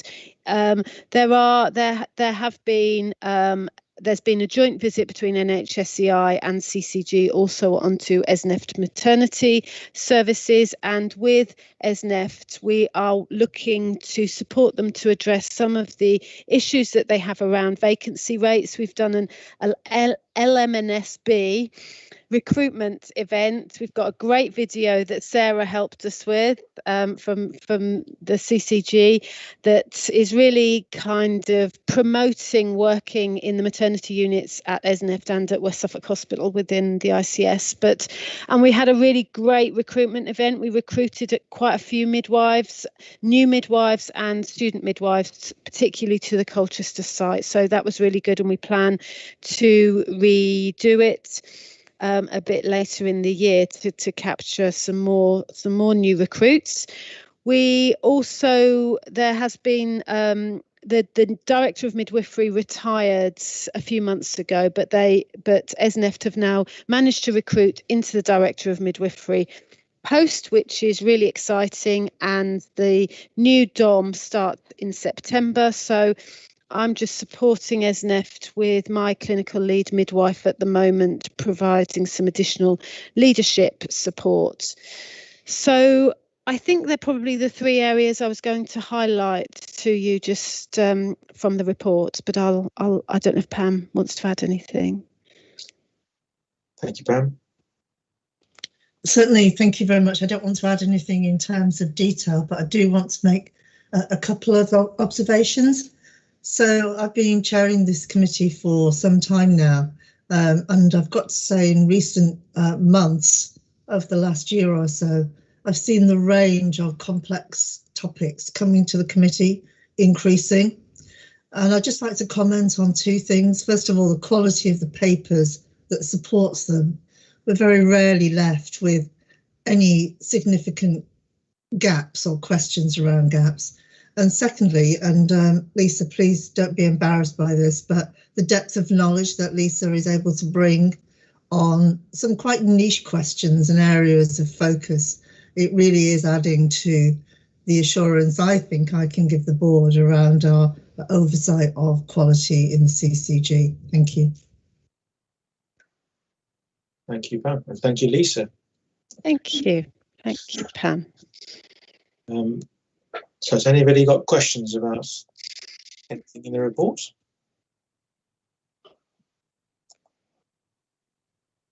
Ed? Yeah, this may have moved forward, but I remember some months ago we were really quite concerned about looked after children and the work there. And I'd just be grateful just for a perspective on where we've got to. And I know it's not something that just gets solved, but what is it move forward? Yeah, no, we are still, it's still an area of concern, and particularly we've seen an increase in the number of Essex children actually across Essex that are being placed in out of area providers now, which makes life a lot more complicated for the teams, the placing local authority and also the CCG teams, because we still have obviously a responsibility for that looked after child, and most importantly, it's not great for a child to be placed away from family, friends and social networks. Usually it isn't. So it is a concern. The number, we often measure how well the system is working as to the number of placement breakdowns that we have and the number of admissions into the acute trusts as place of safety. And we have, I mean, this is just anecdotally, but over the last couple of months, it does feel like that has decreased slightly. I'm not sure if it's because of maybe less restrictions and maybe that, you know, there's been some impact there, but I haven't been pulled into as many escalations discussions between local authorities and acute trusts, but it is still a real area of concern that we'll continue to watch. Thanks, Lisa. Thanks, Ed. Any other questions? Okay, in which case we'll ask to note the report. And then we'll move on. Just so everyone knows, it's nearly been an hour and a half. And I know some of you haven't got up off your chair because I can see you sat in the same position you've been in for an hour and a half. So do feel free to turn your camera off for a minute or so and stand up and just stretch your legs. Let's move on to the crack report. So Jane. Yes, thank you. Thank you, Chair. So this is the regular report on the decisions that have been made at the COVID Resource Approval Committee since we last reported to the board. So we do also look at this at Finance and Performance Committee, but you'll see that there's been one meeting to report since we last met, and the details of the decisions made there are listed in the appendix. So I'm just happy to take any questions.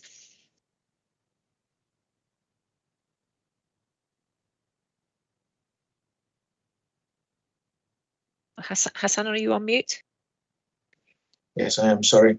Could you just remind us how long we're keeping crack going for? So we've formally got it in place until the end of H1, the first half of the year, and then we see what happens with the emergency arrangements. As you see by the amount that's going through, it's been relatively small scale. We've concentrated on things like vaccination programme, and we'll probably take there some of the business plan for the accelerator, because that needs to go through the three CCGs at once. But in terms of normal business, it's really slowed down. Thanks, Jane. That reflects, we've not had that very many meetings at all, have we, to be fair, recently. So either that means no decisions are being made, or it just means it's going back to the normal process, which let's hope it's the latter. Yep. So any questions? Martin, are you content with crack? Sorry, there's no better way of saying that. Are you content with crack, Martin?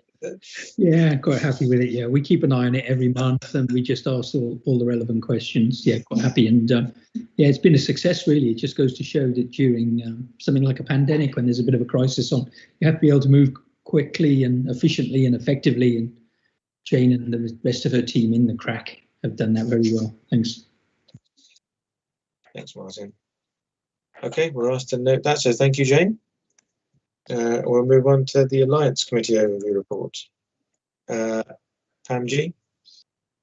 Yeah, so as people are aware, we've reported it at the last 3 or 4 boards. I think the Alliance Committee has the governance for the Alliance way of working. So it's a subcommittee of this board. It has a broader membership around decision making for system decisions, and we're there. You can see the breadth of the decisions that we make within the report. So I'm not going to go through all the decisions, but the board is essentially established to give solid governance to the alliance that mirrors the CCG governance, and we give an update on the process of the governance as a whole, and then do our business around the medicines management, around decisions within partner investment, etc., etc. So we're starting to get some really good reporting around the alliance, and it's coming to the alliance board. I'd like to seek permission from you, Hassan, as chairman, to actually bring that summary document on the actual functioning, the programme approach to the alliance to the next board, if people are of interest in that, into the public section of the committee. Thanks, Pam. I think that'd be great. You might need obviously a bit of an explanation for bringing it public, but that'd be pretty useful, I think. If we can reserve some time on the agenda, that would be good. We're taking it to ICS board this week. I think it's only right that we start to mature it into the public space. Perfect. Just conscious, I think next board's in August, and sometimes we're a bit short on agenda items in August, so that might be good in terms of having time for it, but it might be not good depending on who's around. So, but let's talk outside. Okay, well, let's work out how best to do it. Yeah. It doesn't, because this is a written report as opposed to an infographic, it doesn't bring it to life as much. But I think it's now time that in its maturity, that we bring it into this space. I agree. I mean, if you ask a member of the public what the alliance is, they probably wouldn't know. You probably ask 50% of people who work in the NHS or across social care advice, they might not know either. So I think it might be a useful exercise both ways. Yeah. Having said that, any questions about what Pam said so far on the report? Okay, whizzing through. I think you should call that SNAP. The SNAP, the area, the South. Get it. SNE APC report.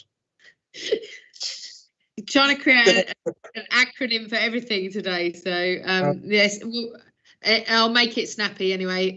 So the area prescribing committee joined working, very similar in the way to CRAC operates. We make decisions once across the ICS, and these are the decisions made around prescribing decisions, as well as guidance and patient information leaflets that accompany prescribing, etc., etc. And you can see the list of things that we've approved in that space since we last met, and the minutes of the meeting are contained within the report for anybody that would wish to see the detail of those decisions and who was at present making the decisions. It's a very broad committee. It will reinforce work around whole medicines optimization approach across the ICS. So happy to take any questions. Thanks, Pam. You win the award for the longest recommendation, by the way. That's medicines. So are there any questions? No? Okay. Procurement update. It's you still, Pam. Yeah, so again, this document is produced in partnership with Attain, who are our procurement provider, independent procurement specialists have worked with us for a number of years. It gives you an outline of the work that we've undertaken, procurements that have been completed since we last met, and those on the pipeline, as well as any that have been suspended at the moment pending the decision around ICS boundaries. It would be inappropriate to go into some procurements, not all, but some procurements, if we were going to have a different footprint. So that we're just working through those considerations, risk rating them depending on whether that's really an issue or whether work can continue or not. So I'll take the paper as read. It is simply an update of the work that's been undertaken to date. Thank you, Pam. Any questions? I must say, what would sometimes be helpful with this, Myrna, and perhaps Mark, is just because as a GP, you read this and you understand it completely in terms of the clinical pathways. It's just, I just appreciate some feedback from you, maybe outside, whether or not you understood all of that, because it's just important to know. So I'm just conscious of the fact that when we get papers or reports like that, they might be sometimes too clinical for people who aren't in the know to understand. So just interested to hear your comments. I just tend to look things up if I don't understand them. Okay. That's the beauty of today, being able to look things up on the internet and go back to them if this, or I might ask somebody if I can't find out any other way before the meeting. Okay. Just like to understand if there are things that people don't understand, or the layperson, if you like, wouldn't follow. But on following up from that, any questions regarding that paper? Okay, assume everybody understood it and has no questions. So, declaration of interest, Amanda. Thank you very much, Chair. So here is our report where we record all relevant and material interests of governing body members and decision-making staff. So this will come to governing body twice a year. And my question to the governing body is to seek any comments you may have on how we may address any non-responders. So we continue to do all we can to encourage and get the record updated. But if there's anything that we're not doing that you think would be helpful, then gratefully received, either now or outside the meeting. Thank you, Chair. Thanks, Amanda. When you say non-responders, do you mean not GB members? It could well be. It could be basically anybody that we invite to complete that doesn't return. So it's really, and it is something that the governance team work relentlessly at, but it is basically those staff that don't return, in simple terms. Yeah. Well, I assume it goes to line managers. So if there's a governing body member that's not responding to a DOI request, I'd like to know about it. Same with the elected members or any clinical leads. And I thought that's the same for any other committee, is it not? But it should go through the chair, I would have thought. Indeed, and we can tighten up that process, Chair, so that we're all cited as managers if we don't have any of our staff that duly return in the time frame. So Joe and I will take that forward. Perfect. And can I just remind you, it's everybody's individual responsibility to make sure that whatever's on there is up to date and correct. Because obviously I have no way of knowing what is on there is right or wrong. Just need you to declare it. Okay. Thanks, Amanda. Thank you very much. Thank you. So you got the next few items, so it's your floor. The floor is yours. Lovely. Thank you very much, Chair. So the next item is our action plan regarding the staff survey that we discussed at our last governing body meeting. And what we've done since is continue to have conversations with relevant teams, managers, directors, and members of our organisational development group to really consider where we need to be improving. And as you can see in the report, there are 11 issues that we need to, and what we have done in discussion with our relevant staff is break those 11 issues down into 4 broad categories. And in putting this report together and in the discussions that we've had, we have been very mindful of the boundary changes that are likely to be announced in July. So we have carefully identified and considered what action can we take now, and then what action can we take post-boundary discussion. And that's why we've separated the report in two parts. So you can see there are a lot of actions that we can helpfully and usefully do now, broken down in those 4 areas, such as communication. And there is a lot of work that we can do to improve our communication and make our staff better informed. And you will see one of the actions that we are going to be implementing imminently is reintroducing the bite-sized sessions that we did stop pre-COVID, but that's something that we'll be wanting to bring back online very soon. And then there's a lot of actions that we need to be taking around supporting the wider health and well-being, including how we can deal with musculoskeletal. So we've got some great work that we want to be pursuing with partners and the like to improve the well-being of our staff and the like. There's also a lot of work that we have been discussing and need to be taken forward in terms of supporting our staff in terms of any bullying and harassment claims, allegations and the like, because we want to be ensuring that all of our staff are supported appropriately. Then we have a lot of work around the materials and the supply and equipment. And as you can see in the report, there are things around making sure that we have appropriate and updated risk assessments pertaining to where we work.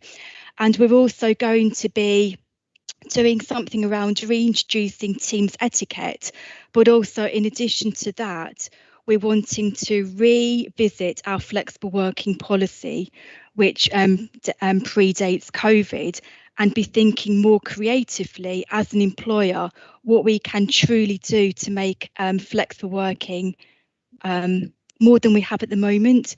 And it's something that the Organisational Development Group, directors and external consultancy called Attain are working through. So over the coming weeks, we're wanting to look at flexible working very differently to how we work at the moment. And by looking at flex working, it's building trust and empowering our staff to be thinking differently. And what we're trying to break away from is our staff sitting in front of their screen 12 hours a day, but looking at how we can do things very differently to support going forward.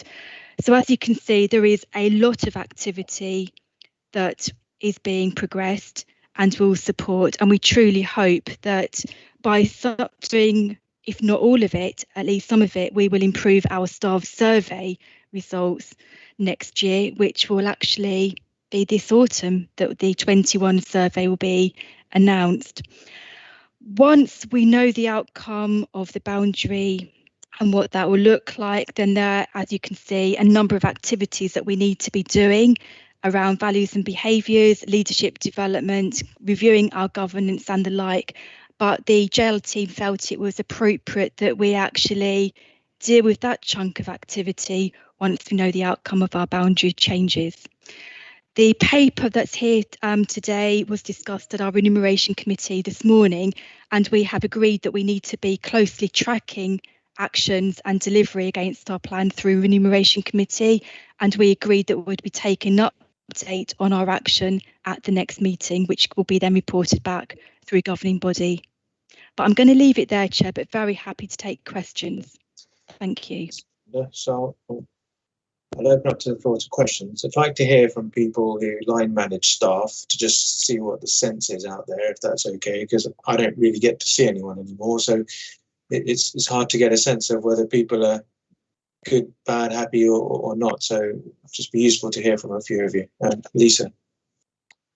Thank you. So I've spent the last couple of months with all my team. I've got about 150 people in my team talking in individual teams, in the wider team, about some of the results, particularly in our team, and why people are maybe feeling less positive in this survey than they were previously. And there's lots and lots of different reasons which we're just working through, because some of them are things that we can do as a senior team within the Chief Nursing Office team. So we're really trying to be clear around our communication, because some people feel that they're not quite so sure what's happening within the quality team. So we're trying to do that. We're trying desperately to protect 2 hours a week for the senior team, myself and my deputies, to get together and talk about our priorities. That is incredibly difficult when you work across 3 CCGs and 2 local authorities, because there's always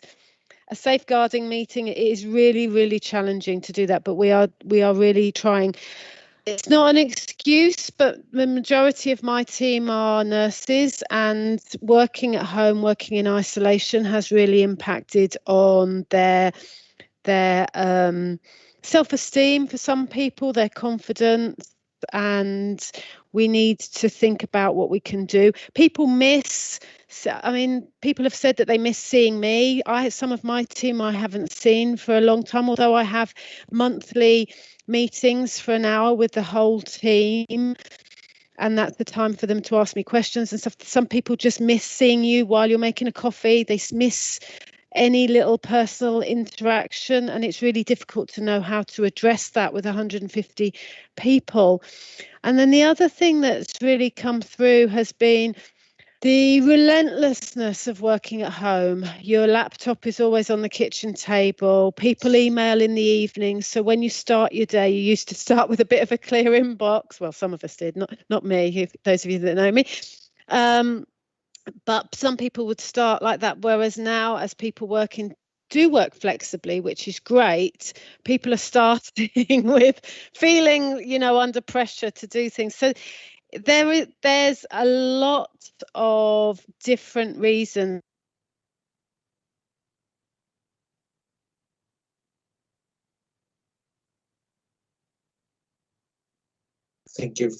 Sorry, did you lose me?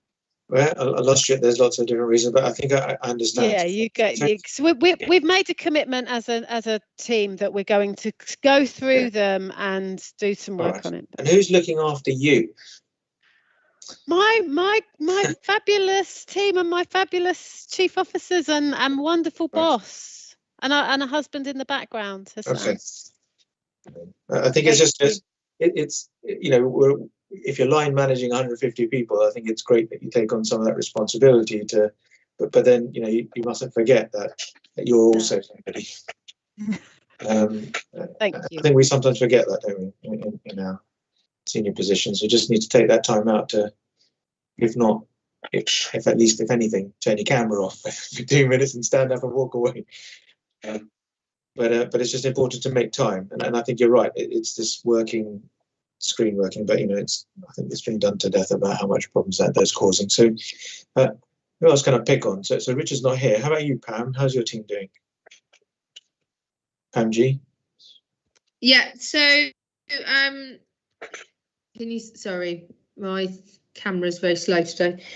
So yeah, a lot of what Lisa says resonates with my team. It's not as big, but we work in a matrix way across the alliance. So there may be people that directly work for Lisa, that directly work for Jane, that are part of our team as well. So we've done that crossing across the directorate's support, I would say, through lockdown. People definitely want to be back together. I mean, just today there's screens being put up in Aspen House so that people can come in and use the hot desks and all sorts of things, and people are getting very excited about coming in.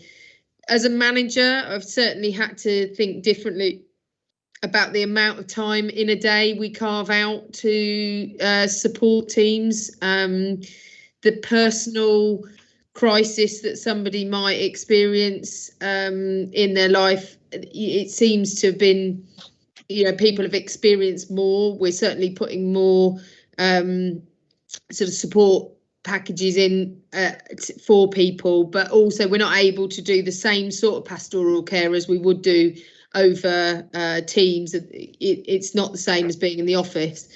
I've implemented, so we've got weekly team meetings, but I have end of day meetings with all of my sort of deputies and anybody that from another directorate that would work, just to catch up because of the pace of change. I think the thing that's been, particularly with the vaccination programme, if you lose a day, you've lost an old week almost. So you have to be able to catch up very, very regularly.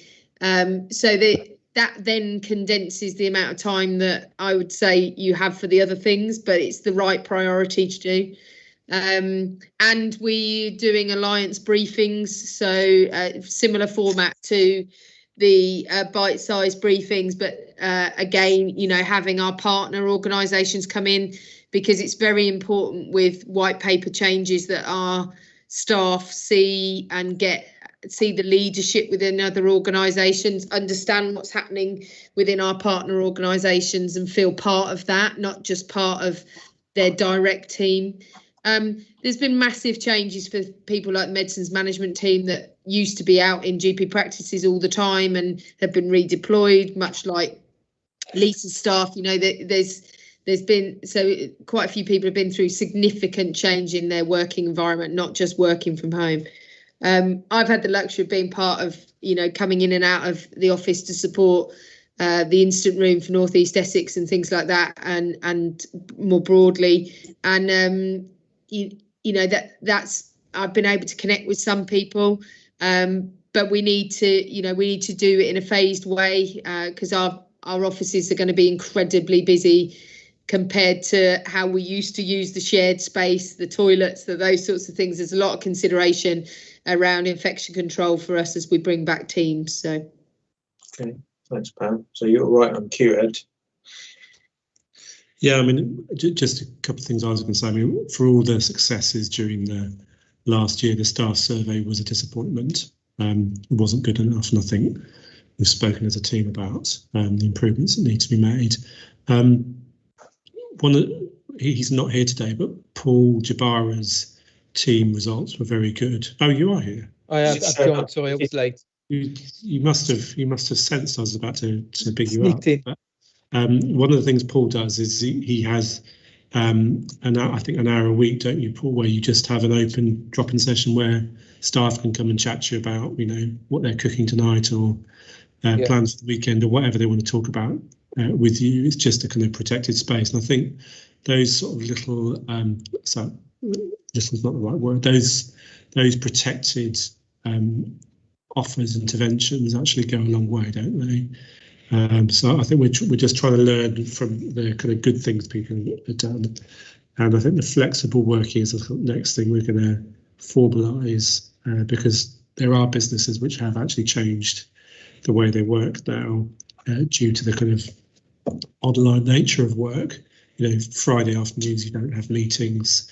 Some people now start early, have protected space in the middle of the day and work later. There's all sorts of different accommodations that we've got to think about. We can't just work in a traditional way. So I guess the message to the governing body, we're very disappointed with their staff survey results. They will be challenging, I think, to get improvements this year because of the pandemic and the stresses everyone's under and the boundary changes. But there are sensible things we can do that I think will move us forward. So that was my perspective. Thank you. Myrna.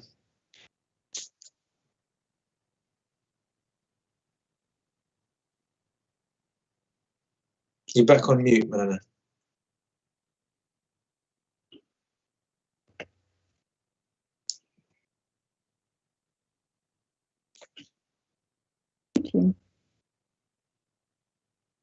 I think you're good now.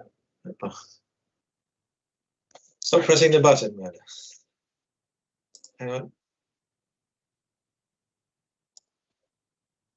I can't seem to unmute you, Myrna, for some reason. No, I.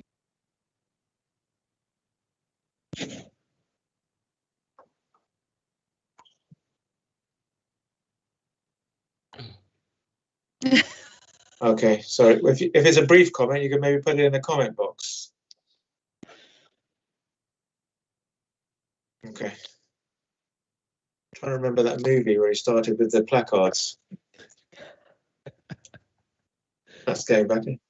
I said Love Actually. It's not Love Actually. It was Love Actually. Is it Love Actually? Yeah. Oh yeah, there you go. Yeah, it was. I don't know if you got time to sit and write cards. Anyway, sorry it's not working, Myrna, for you. But I think that's all. As you say, Ed, it was disappointing to know some of those comments, wasn't it? And I think you're right. I don't think there's enough time this year before August to necessarily improve. But it's just getting a feel for how staff are. I think, we've talked about burnout, we talked about fatigue, we've talked about just screen time, and people are tired, aren't they? So it's just acknowledging that's tired, and it's great that you've got initiatives like that, Paul, to just give people space to come and talk.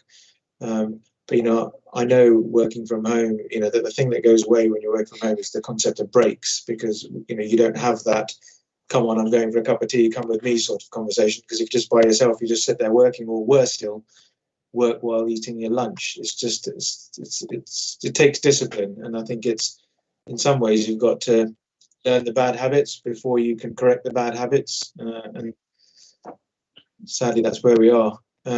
Lisa. Sorry, I've just got to add one point, because I think the other thing that people miss is that feedback from each other. Yes. And you don't, because you're not with each other, you can't get a sense of that, how that email you sent landed, how something. We used to walk to meetings together, and we'd say, oh, this, that, and the other, and afterwards we'd say, how did that go, or what did you think?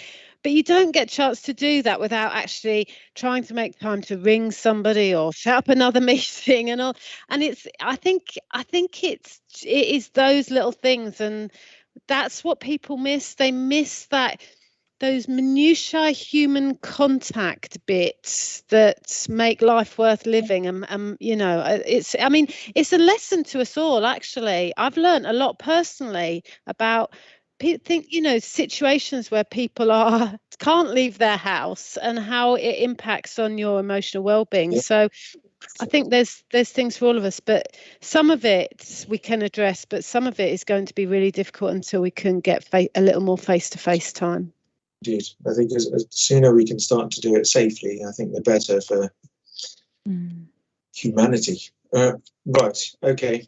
So disappointing results, but we've got an action plan that I'm hoping we're going to be able to start actioning at some point, Amanda, yes? Indeed, absolutely, Chair. With some deliverables. So will we get an update next board, please, to see where you're at with some of these actions? Absolutely, yes. Because I think it's pretty important. I think maybe we could even have that as a standing item for a few boards, just to really follow the progress in some of those actions. Is that okay? Very good. Great. I think my phone running in the background, I can't turn it off. So health and safety. Thank you very much, Chair. So we now have a committee that spans Suffolk and North East Essex, and the committee meet a few times a year, and what we have here is the report of the last meeting that took place at the end of April. And there'll be no surprise, a lot of the conversation was around making sure that we have updated risk assessments for each of the sites that we occupy. And Jane Taylor, to name drop Jane, excellent member of staff within North East Essex. She manages the risk assessment for Aspen House and works very nicely with her fellow colleagues in making sure they are periodically updated and also shared with our staff, as well as being placed on the intranet.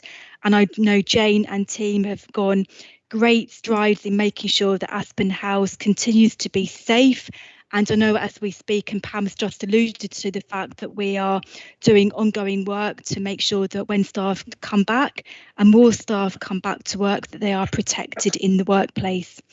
In addition to the workplace risk assessments, we are also obviously making sure that fire safety is of paramount importance. And as you can see within section 3 of the report, that we do periodically test our fire alarms at each of the sites, and we report back accordingly.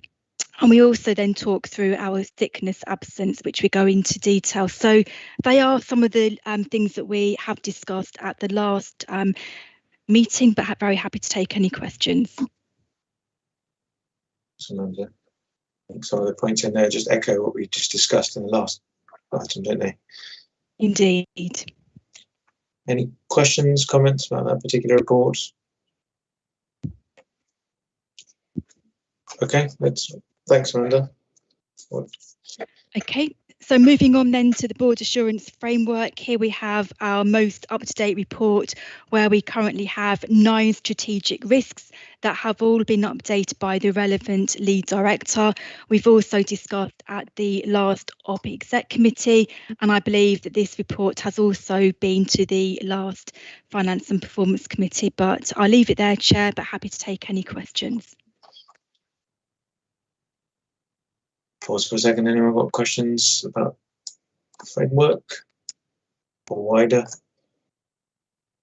Okay, we're asked to note on the home stretch.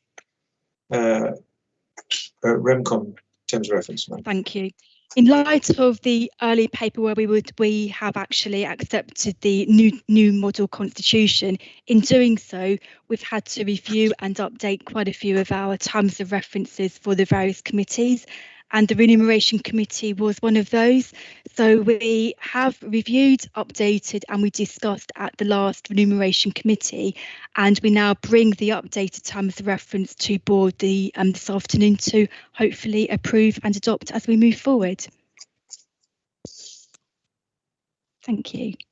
Thanks, Amanda, which I hope we can approve because we've already approved the constitution and this was part of that pack, so catch you out if you've got a problem with it. Okay, everybody happy? Thank you. Perfect. In which case, that was the last item. Thank you, Amanda, for taking us through that last bit. Thank you. I've not been advised of any other business. I will pause for a second in case. Before you come in, Ed, can I just check if you're still there, Simon? Did we get any questions or comments at any point? We've had no further questions, no. Okay. Thanks, Simon. So, Ed. Thanks. Yeah, sorry, I wasn't quick enough on the board assurance framework.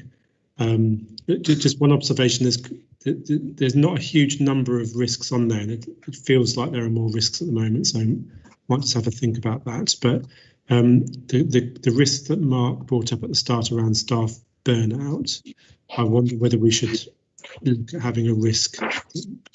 Not talking about CCG staff, I'm talking about all the staff in the North East Essex Alliance. So I wonder whether we should think about putting that down formally as a risk, just so that we can monitor the actions taking place. Because I think that's a theme that's come up throughout the conversation.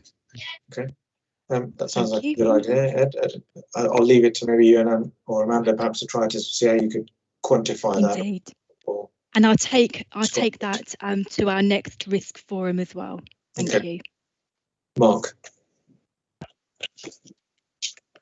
Sorry, that just sort of gave me a chance to nip in with a question I put in the chat, which was any updates on the border issues that we may be facing, because that will be a risk. Amanda said in July, I think we get the decision. I'm sure we're hearing where it's going, but it may be not something for today. But happy to hear more outside of the meeting. But is that not a risk? I didn't see it on there. It's a very immediate risk to our staff. Can I pick that up, Chair? So that risk that you allude to, Mark, is something that is within the Corporate Services Directorate Risk Register. So it's the Director reports that feed into the overall board assurance framework, but we have captured it already, but it's something that we may want to revisit and escalate upwards. Okay. Thanks, Amanda. I think that answers your question, doesn't it, Mark? Yeah, perfect. Okay. If I can come in, I mean there is a staff engagement risk around that, which Mark rightly says, but I think there's also a risk, as I said in previous meetings, can be a very rapid transition, but we will still be accountable, the accountable body until April. So there's a risk of, I think, kind of confused accountability during the year. So we maybe have to think about it, Amanda, about how we express that. I mean, to be fair, you could stick boundary in there as a risk, and then pretty much all sorts of things open up as a result of it. So it probably just needs a little bit of thought. Yeah. Okay. So coming back to AOB, does anybody have AOB? Okay, perfect. In which case, thank you all. I have to offer my apologies for the next board because it's in August. So I won't put Pam D on the spot, but I've asked if she could chair. I'm waiting for her to hear back. But I will let you know in due course if that works.